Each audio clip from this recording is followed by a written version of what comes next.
and subsequent MPLs won't when be a they seeded would team. no longer be seeded in. It's going to be the first time in 10 seasons that RSG is in this predicament right now. We're jumping in straight to the draft. It's going to be Kingdom Esports in first pick, RSG second pick, and it looks like the draft will be pretty similar. You've got the Lancelot Phobias being banned out. I think Melon might be looking at a Yusunshin Angela ban. Typically, that's the spot for the Angela. Haven't seen Angela 100% ban rate so far, or almost 100% ban rate. Let me take a look at that pick ban rate. Okay, wait. Just give me a second. Yeah, 100% pick ban, but it's how many times that it's banned or picked. Wait. Sort. No, wrong. Sort. This is times where we need Chase to. Yes, Angela 100% pick ban rate with a 6.25% pick rate, which is 3 games out of 48. Ooh. 45 of them were all bans. How much win rates out of 3 games? Win rate out of the 3 games, huh? Wins 1 game out of the 3 games. So 33% win rate out of 3 games picked up. 33.33 and recurring. 33.33. So that 3.33 is still a big factor. Leroy! Sorry, wrong game. We're going into the first pick. It's going to be the chip once again. No changes so far. Pretty much similar bans all across the board. RSG needs to learn from their mistakes. If they face up against the chip, no more Isunshin this time around. So might not have a double fighter side lane anymore. Don't want to deal with the Ruby. Angela. Oh, Angela's actually open. Angela's open. Okay. If RSG doesn't pick that up, I think Kingdom Esports might be able to do so. So you have FMM playing Angela, in the mid side. Yeah, that can definitely happen. Then you have sort of like a hyper carry down the jungles as well. Probably, yeah. A lot more damage. So it doesn't look like they were going to pick up the Angela.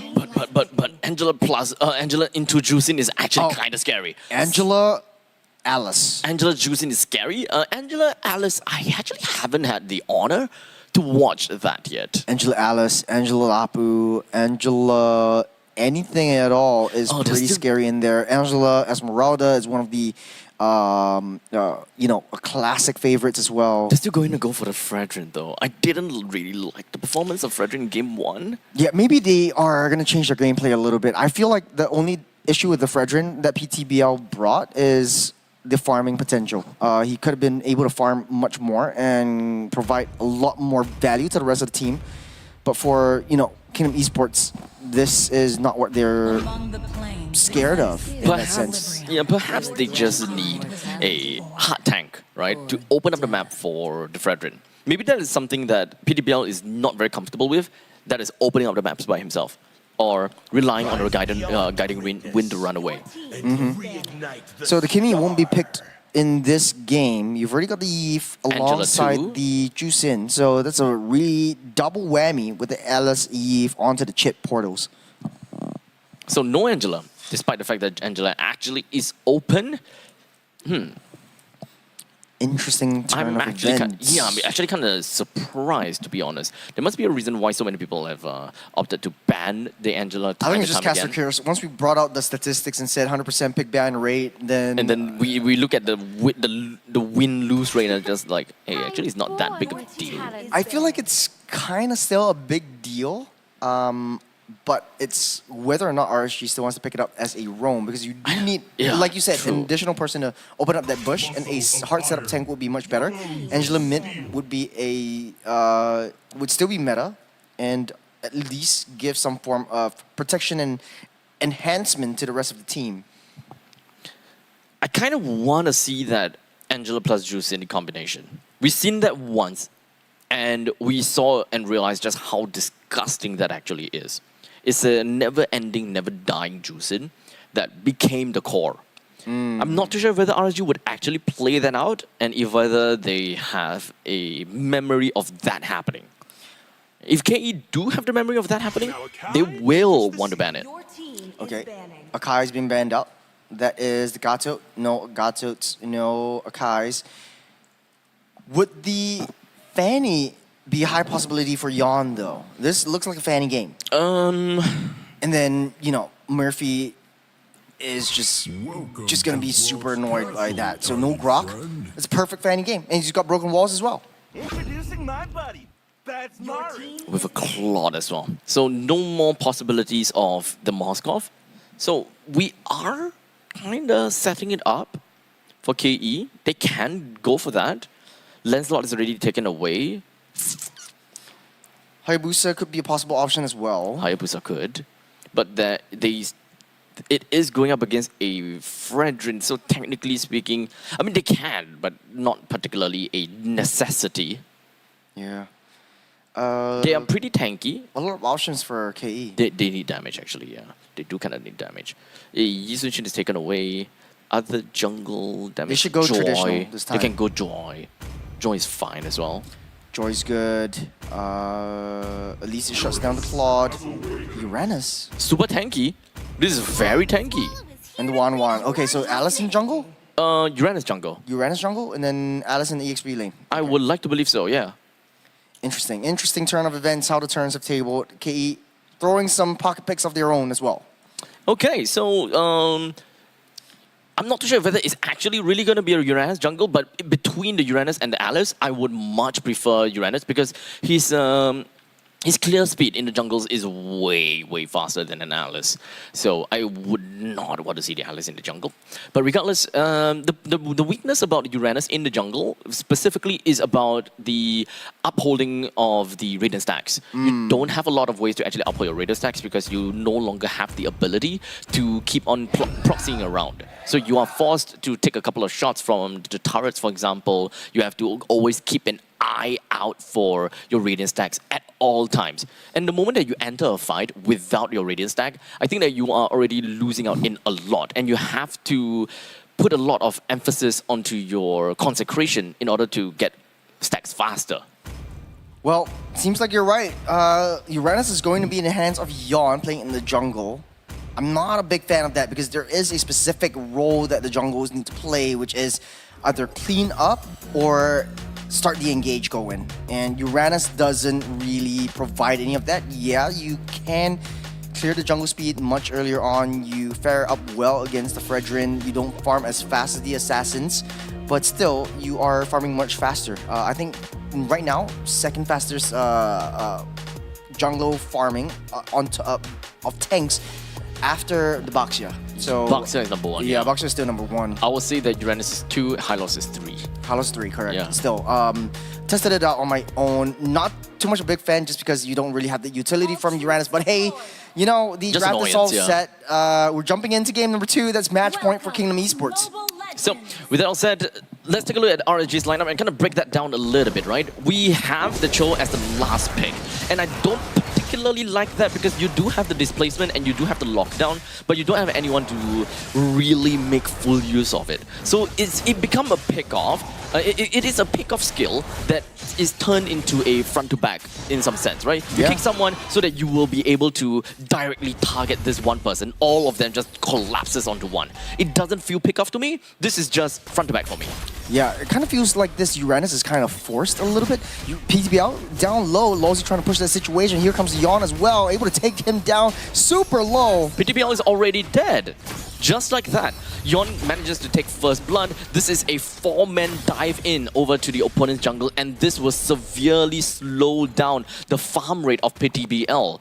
Very good early game damage coming in from the Uranus, but that's just early game. We'll have to see if Kingdom Esports can push this situation down and maintain this aggression that they already has. PTBL level 2 will get starved a little bit just because of that quick and early death that Yon had. Actually, with this emblem that Yon picked up, there is a possibility that Yon wouldn't even go for the book. Probably just elegant gem first, and then immediately go for something else. Number 1, Oracle. Oracle is one of the core items of the Uranus. Number 2, if they want to go for more utility and they know that they are winning, then the Ice Queen's Wand is always going to be a good way so that, because you're literally facing against a Fredrin already. Slow him down even more, and he's not getting out of fights. True. Maybe it might even be a pure damage Uranus because you don't really need a little bit more defense, but A huge kerfuffle in the mid lane. 2% knockup coming in from the Furious Dive from Taurus. That's a good start. As such, they're going to be finding another one when it comes down to Lantern Flare. Longzy taken down. There's already 2 men down from Kingdom and potentially be able to get a little bit more because Yon is still completely right in the face of the opponents. But Nice TOR TOR. lands on the PTBL, allows them to get a little bit more out of that trade. Good find, good flank from Drinsanity. Able to get there in time, but here comes the portal onto the Dragon, able to get that out of the way. Yep, manages to bring 3% right out of base and allows them to, you know, kind of settle in and posture up for an upcoming turtle fight here. It's a 2-for-2 for both teams. And, you know, it's still anyone's game. Pretty even Stevens at this point. Yon is going to struggle a little bit in the turtle take. Don't really have a lot of utility. Has to rely on Lawsy to try to open up that brush, but he's going to do so. Doesn't have the portal to get anyone into the picture. And PTBL is just scared out of the turtle pit. Free and easy turtle for KE. Yep, so far no problems and pretty darn easy. The amount of gold that's credited over to Kingdom Esports should be a decent amount, right? 600, it shows 600, but I think that it is fair enough that almost 600 or 400 is actually going over to Yon. This guy is unstoppable, and the very fact that I talk about the Radiant stack is a bit hard to uphold, the opponents actually have a juice in, so he's actually gonna be happy to take it. Oh, let's jump. It's RWM. Everyone's locked into the box, and Lawsy just gets taken out. PTBL down low, but won't be able to chase him down anymore. Kingdom Esports back on the drawing block. 1 death away, but still up ahead in gold lead. Just a little tiny bit.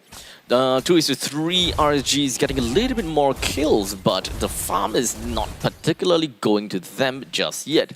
If we look at the amount of kills, Murphy have got the most amount of kills. 2-0-1 for now, so should be the one with the most amount of gold. Indeed, yes. 2.3k, and with the Elegant Gem and slowly building into the next course of item. While for the Uranus, he's gonna go straight in for the Oracle. Yeah. So he don't even care about the Elegant Gem. Does seem as though because he's already far ahead, and he does have got I suddenly forgot the name of the emblem. That's the Impure Rage. Yes, Impure Rage, thank you. You're very much welcome. So he don't even need too much mana upkeep. Yeah, just build defense. I think that's the power of the Uranus, just being an annoyance and try to push everyone back. The only issue that I foresee Kingdom might have is not enough burst damage. A lot of utility, not enough burst. Now that the Uranus have got his Oracle, he's gonna be a scary guy because at this point, no one will have the items to immediately stop his amount of healing. No Dom Eyes, no Sea Halberd, no Glowing Wand. Only until Murphy picks up the Glowing Wand. So this is the biggest power spike that we can expect out of Yon. He can literally just dive 1v5 and possibly not die. Possibly, I say possibly. He's already out farming PTBL once again, 2 levels ahead on top of the Fredrin. And this Uranus is just blocking PTBL from coming even remotely close to the turtle. There's not a particular way that RSG would be able to come in with a Fredrin first. They have to throw in Hoki or throw in Taurus on the top side. It does seem like they will be almost be able to get Taurus down. They will be able to, as the RWM traps him right into the box. While Drinsanity goes all the way to the back, hoping they will be able to catch one more. Nice little block onto Taurus just to take the Yuzhong out. So it's a free and easy turtle on that bottom side. Ash is down low, might not be able to get taken out, but here comes Hoki trying to find any reconciliation and consolation prize at all, but here comes the crossbow tank, keeping himself safe, and it's a ratatata. Get Grant out of the way. Another game of a sitting duck for the side of PTBL, unfortunately, but they finally managed to find something out of Lolsey, hopefully, but the flicker allows him to get himself right out of dodge, and that is all just so wasted. Good stun, good flicker, just to get everything out and about. Kingdom Esports 2,000 gold lead on top of RSG Singapore in a unorthodox draft, if I could say so myself. Uranus already slowly building up the one part of Dom Eye, so that's a half build. Might be able to stick into this one just to reduce the physical damage and go for something a little bit more high damagey. Maybe even a Glowing Wand might be an option right here for Yon. He's already taking down a lot of these jungle objectives. PTBL, I can't remember the last time that he's taken down his own purple buff. Right now it will be. He's already got his first one. After a while, it's always Cast a Curse that we have to. It's always. Now, of course, looking at the items, I do like PTBL's first slotted item. Immediately going in for the Radiant Armor, it makes absolute sense since it's going up against an Alice, a Uranus, as well as a Eve. Slowly but surely, this helps him with good amount of defenses against the early game damage dealers, allow you to kind of stay alive in the fight way longer. Yep, it's Lolzy coming in, dropping the portal, but the dragon is getting out of there. Just a little bit of a scare and taking a lot of damage. But here comes the Wan actually going back into the lane. She was right there on the top side, and then he went all the way down back again just to get that maximized farm. Yeah, but it doesn't seem like it's going to be over just yet. RSG seems like they have a concealed play from the side of Hoki, PTBL right in the face of Insanity. However, the rest of the members from RSG seems like they want to retreat. They do not have enough manpower to really take up this fight. I feel like this is where Yawn is going to struggle a bit, as we are seeping into mid to late game territory. After this turtle, he's not going to deal a lot of damage. He's not going to be as much of a nuisance that we think he is in the early game. But slowly but surely, Grand is coming up online with this Wan. Not a lot of defensive mechanisms from the side of RSG Singapore. Very good dodge, good purifies, and a build and purify to that respect to get Grand out of sticky situations. How do we want to play it though is just really check out the brushes to defend Grand, but that is a kick onto that Wan. There's a lot of damage taken out. He's holding on to the Purifier. In the midst of battle, Yawn is taking the brunt of damage. Yep, all the way on the backside, we do have Yawn that's just going to be speeding for days and really just tanking up so much damage. He's not going to care about anything though. He will be able to get himself right out of there while FMM just going to be going up with the RWM. Didn't really quite catch anyone and keep them there and dead. As such, they will lose Lolzy at the trade of the middle lane T1. They'll be happy to take that as they will wait probably a little while longer for them to be able to take down the T2 too. Murphy's already got that killing spree, 3-0-1, great game from RSG. The only issue is Kingdom is looking for trades on trades for the infrastructures. They're letting RSG take their bodies. Lolzy doesn't care, he's sacrificing himself. And out of all of that, you know, Yawn is just walking right and dandy, trying to burst the bubble away from the mid lane T3. We can see that Taurus actually deals 0 damage to Yawn. Yeah, because the Shah residue as well. Yeah, I mean, the amount of Radiant stacks that he have on himself plus the Oracle just makes it so that the healing just immediately negates the damage that Taurus deals onto him. And that's kind of crazy if you ask me. Yeah, there's a taunt onto Yawn, taking a huge brunt of damage, but able to get out safe for now. And we're going to be seeing a lot of that soon when Kingdom Esports just slowly hyper funneling Grand to infinity and beyond and getting him his core items as fast as he can. Why are they doing this? They're constantly just kind of giving... Okay, I guess that's an answer, right? Finally getting a kill down to Yawn because they just keep on poking him. Yeah, Poking, and they didn't really like dive into something.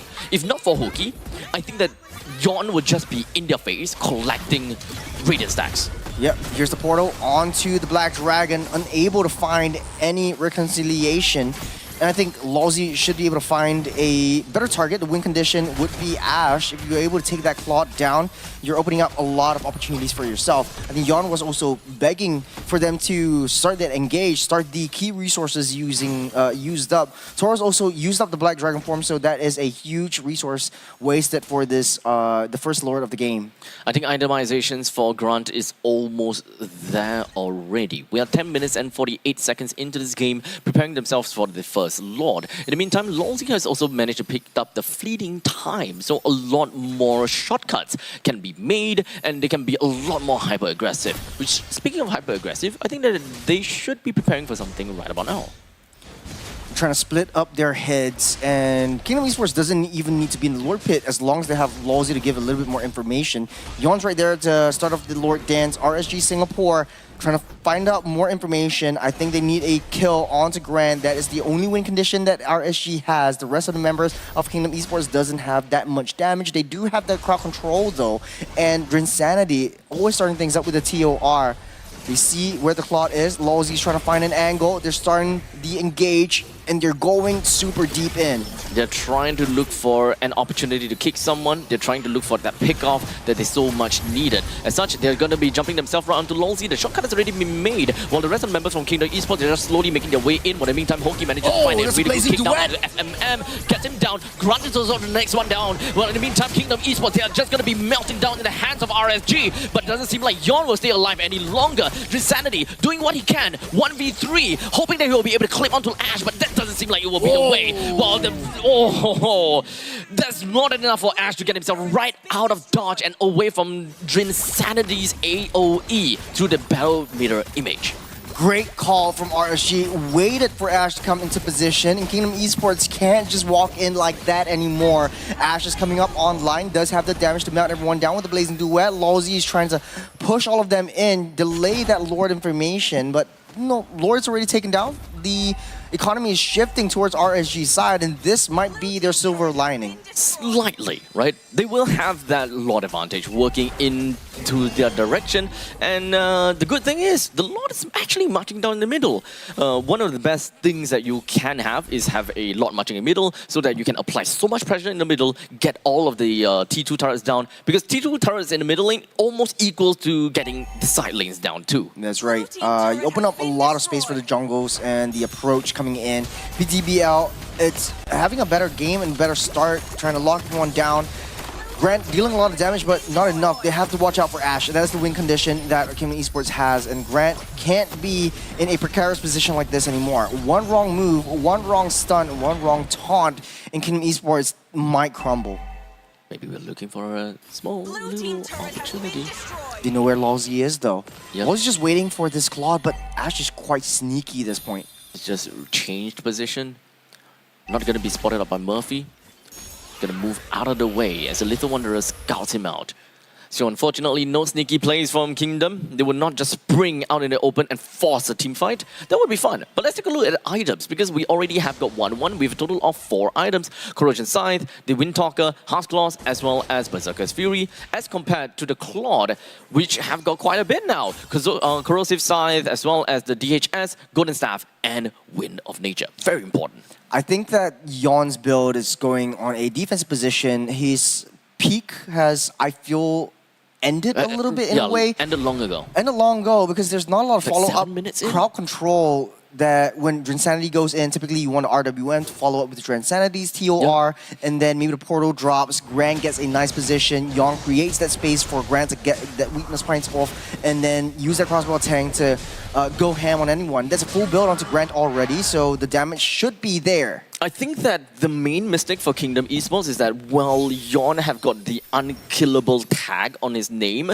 because of his oracles and a couple of those other items, and he's constantly just having the Radiant stacks. That is actually the point in time where Grant just hyper farms, like what they did in the previous game for Yon. He can't hop from the bottom to mid to top. They have so much control of the map, but I do not remember seeing Grant actually making full use of the entire map. Yeah. In that team fight, though, I think Ash was just left all alone. And I think for Grant, the only threat that, the looming threat that he has is just this Claude that does massive amounts of melt burst damage with the Blazing Duet once they get close. So wasting all that resources, Ash waits for the right time, and he's playing a better game this time around. Starting things off with that Lord, Grant starting and the top side, and Lawsy holding onto the portal and finding some information. Might be able to take this T2 down and pushing through on that T3. Yep, free to U2, possibly T3. With the shortcut that's already been dropped down, Ash takes the Lord for himself, while the big black dragon just gonna be flying all across the sky. Not gonna do too much, but he's managed to soak quite a bit of damage. Insanity lost his life throughout the entire ordeal. RSG Singapore is looking for an exit out of the fight because there's no point in extending this fight anymore. Yeah, tough call to make. Grant was on that top side. Once the portal drops, he immediately dashed backwards to get in the portal, to get into the team fight, because he knows that he needs to make Kingdom win out on this one. It was difficult. It was a difficult decision. It was a difficult choice for him, because if he had stayed up top side, then they might have been be able to able- take down the T3. Yeah, actually, it could go either way, right? They will lose the Lord, but technically they will get a T3. So in terms of value-wise, personally, which one would you prefer?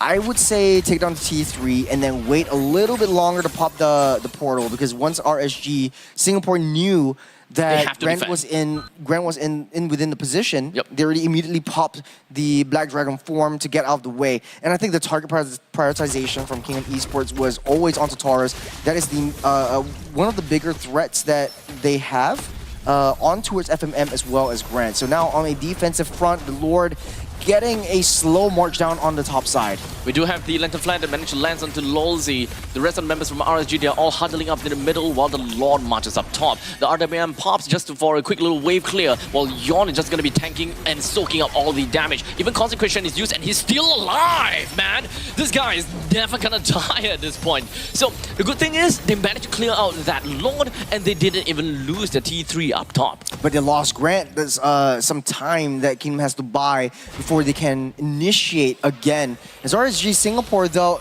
every one of the members of their side is just slowly getting into that late game territory. It's 17 minutes on the clock, and Kingdom Esports in a defensive position is not where you want to be once you had a massive 6,000 gold lead in this series.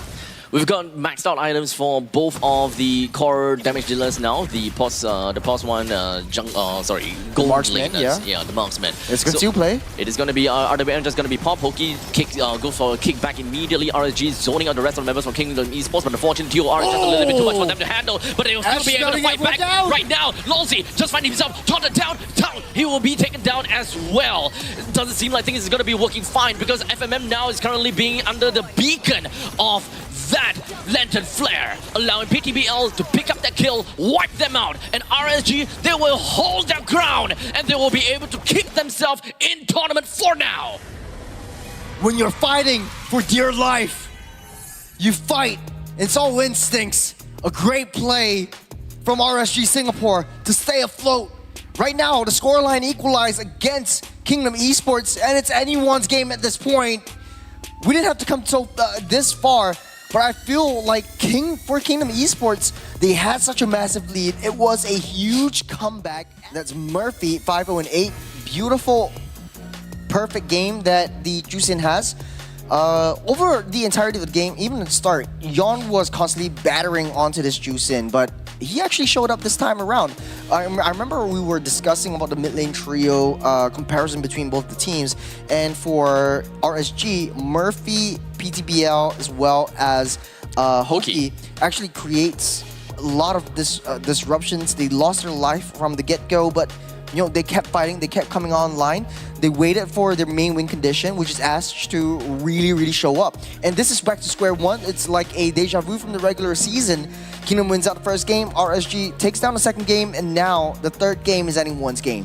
Now that you're gonna mention it, yeah, they do have quite a lot of crowd control. Initially, what I'm looking out for whenever the Cho is picked up is that they want to burst someone down when it comes down to the displacement from the way of the dragon, so that they get themselves the numbers advantage. But it does seem like everything worked towards their way because they have so much crowd control. And when it comes down to sustain heroes, the one thing that is their number one enemy happens to be crowd control. And that is something for the Uranus, and that is also something for the Alice. Yeah. Speaking of Alice, Drinsanity haven't had much success with the Alice. Played it just now earlier on with the Stallions. Not finding a lot of great success in it as well. I feel like the Alice is good. TORs hit and TORs land, but the damage isn't coming through. There's a lot of utility from Kingdom Esports, not a lot of burst. So that means that RSG Singapore are just healing everything back up. You see Ash actually using Wind of Nature, sitting down really comfortably, and I have to give respect where respect is due. And Ash actually showed up big time in the late game. So all in all, we do have got finally, I wouldn't say finally, but one of the good games for RSG. Still a little bit on the scrappier end, not gonna lie, due to the fact that early game, it didn't go too well. Yeah. And to a certain extent, I think I kind of understand. Yeah. But the aggression from Kingdom Esports probably threw them off guard. They just needed some time to kind of reset themselves over and over again. But ultimately, when it comes down to all of the Lord fights, I think that missed opportunities and a couple of misplays on the micro end from the side of Kingdom Esports. I do have to agree with you. I feel like the